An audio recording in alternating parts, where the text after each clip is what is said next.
आज के इस वीडियो लेक्चर में जो क्वेश्चन हम लोग सॉल्व करने जा रहे हैं वो 9th क्लास के chapter surface areas and volumes का एग्जांपल नंबर 3 है। और ये एग्जांपल अपने आप में एक बहुत ही इंपॉर्टेंट क्वेश्चन है, तो इसको बड़े ध्यान से समझते हैं। इसमें दिया है हम लोगों को अ कोन कॉर्ब shaped somewhat like a cone has the radius of its broadest end as 2.1 centimeter and length as 20 centimeter.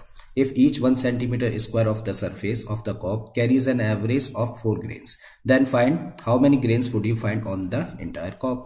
तो क्वेश्चन में हम लोगों को दिया है कि कोन कॉब है। कोन कॉब कहने का मतलब एक भुट्टा है जिसकी की शेप काफी हद तक एक कोन जैसी है, और इस कोन की जो रेडियस है वो 2.1 सेंटीमीटर है, जबकि इसकी लेंथ 20 सेंटीमीटर है। फिर बोला है कि अगर 1 सेंटीमीटर स्क्वायर सरफेस पर 4 ग्रेन्स होते हैं तो बताइए पूरे कॉब पर कितने ग्रेन्स होंगे। तो हम लोगों को क्या फाइंड करना है, हम लोगों को फाइंड करना है नंबर ऑफ ग्रेन्स जो कि इसके सरफेस पर हैं वो कितने हैं। ठीक है, तो चले करना स्टार्ट करते हैं। सबसे पहले ये चीज हम लोग समझे कि भाई जो ग्रेन्स होंगे वो कहां पर होंगे, इस कॉब के सरफेस पर होंगे। कॉब के सरफेस कहने का मतलब इस कोन के कर्व्ड सरफेस पर। तो अगर हम लोगों को ये पता चल जाए कि इस कोन का यानी कि इस कॉब का कर्व्ड सरफेस कितना है, तो फिर हम लोग नंबर ऑफ ग्रेन्स फाइंड कर सकते हैं, क्योंकि हम लोगों को ये पता है ना कि 1 सेंटीमीटर स्क्वायर एरिया में कितने होते हैं, 4 ग्रेन्स होते हैं। तो अगर हम लोग इसका कर्व्ड सरफेस फाइंड कर लें तो जस्ट क्या करें, 4 से मल्टीप्लाई कर देंगे और हम लोगों को नंबर ऑफ ग्रेन्स पता चल जाएंगे। ठीक है, तो भाई हम लोगों को रेडियस दे रखी है कितनी, रेडियस दे रखी है 2.1 सेंटीमीटर,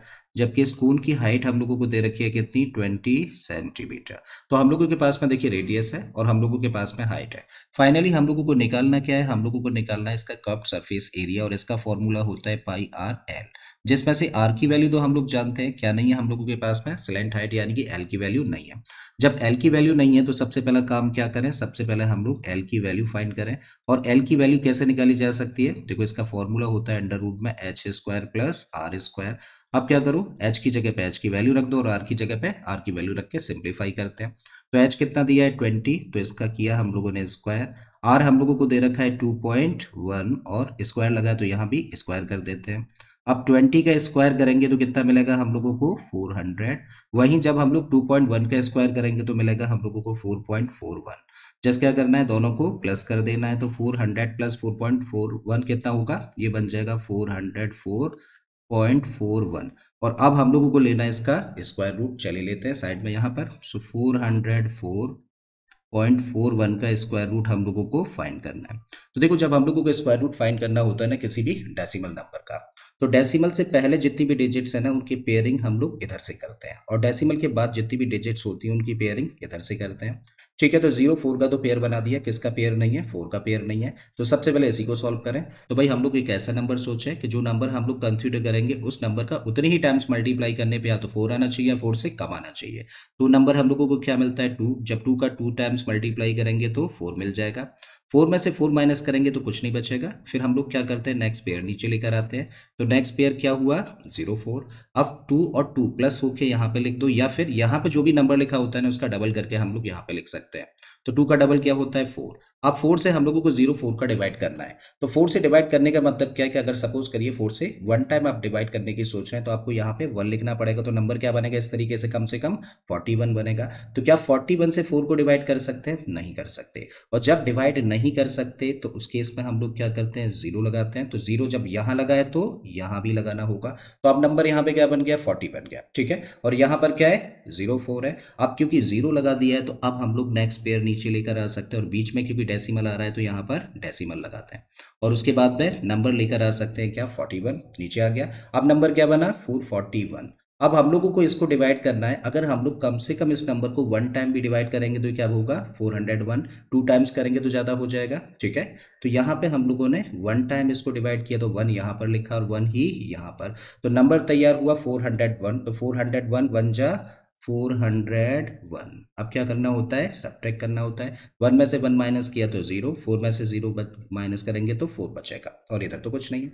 तो इसका मतलब अब जो नंबर हम लोगों के सामने वो क्या है, 40 है। अब क्योंकि डेसिमल लगा हुआ है तो हम लोग 0 बढ़ा सकते हैं, और स्क्वायर रूट के केस में सिंगल 0 नहीं बढ़ाया जाता, डबल 0 बढ़ाए जाते हैं। ठीक है, तो अब यहाँ पे कौन सा नंबर लिखा जाएगा, जो नंबर यहाँ पे लिखा है डेसिमल हटा के उसका डबल करके यहाँ पे लिख दो। तो 201 है ना, तो 201 का डबल कितना होगा, इसका डबल होगा 402। करेक्ट है। अब हमें क्या करना है, 402 से इसको डिवाइड करना है। तो बेसिकली 402 से डिवाइड नहीं करना है, इसका मतलब है कि अगर हम लोग इसको 1 टाइम भी डिवाइड करें तो यहाँ पे क्या बन जाएगा नंबर, 4021, तो 4021 से इसको डिवाइड करना है।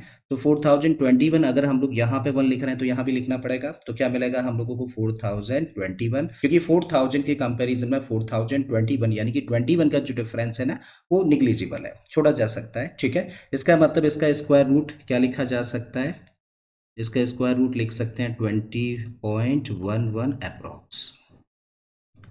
ठीक है, तो ये अप्रोक्स वैल्यू है, और क्योंकि सारी वैल्यूज किसमें सेंटीमीटर में, तो इसको भी क्या लिखेंगे हम लोग सेंटीमीटर।